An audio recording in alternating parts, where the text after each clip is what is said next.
It is the day after Election Day, and we continue to follow some of the bigger races that have yet to be decided, and that includes the race for mayor of the city of Buffalo. Good evening, everybody. I'm Mary Alice Demler. Hello again. I'm Scott Levin. Incumbent Mayor Byron Brown declared victory last night, while India Walton put out a statement this afternoon acknowledging that there are likely not enough votes for her to win, but she is not officially conceding. Here is where the tally stands tonight. 34,000 ballots were for a write-in candidate. It is likely that a majority of those votes are for Mayor Brown, but write-in ballots, they're not going to be counted until the week of the 15th.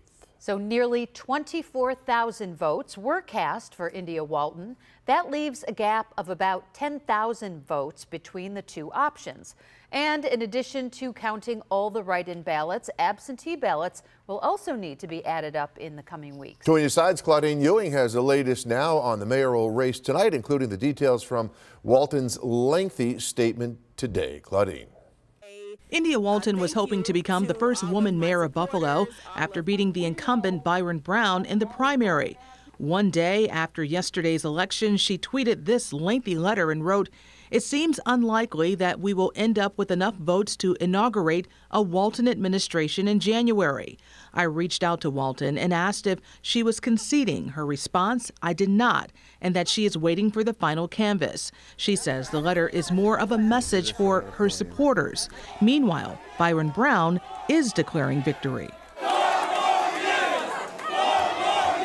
But what will he do in a fifth term?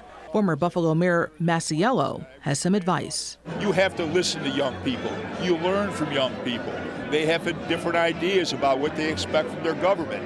So any effective leader needs to listen to the people of his community. Young people bring new ideas and new energy. And if I was Byron, I'd be reaching out to them tomorrow to bring them into the fold and make them part of your team. People really want to work together. We are here to work with them, to listen to them, but listening and working together is a two-way street. Does this show that you should never underestimate an opponent, because that's what happened in the primary, but you had to do this comeback? You know what, this is not about the opponent. This is about democratic socialists that want to take over the Democratic Party. And the message today is that mainstream Democrats need to fight back. But will he listen to those who did not want him to return to City Hall? Brown told me, "You can't not show up to anything in the community, throw bricks on the outside, and expect the people to listen to you in that fashion." Claudine Ewing, Channel 2 News.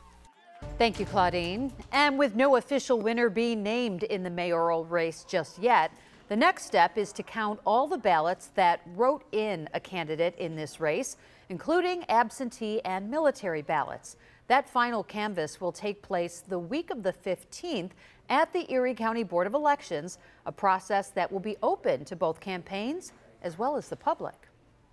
Given the margin, I don't think you're going to see that kind of scrutiny, but I certainly expect members of the public and members of the campaigns and attorneys to be here, because we want to make sure that we preserve the integrity of the process. You know, the media is going to be invited like they are every year. We're going to follow the canvass schedule that we put out every year.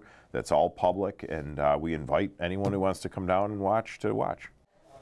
The results of the election will officially be certified on November 27th.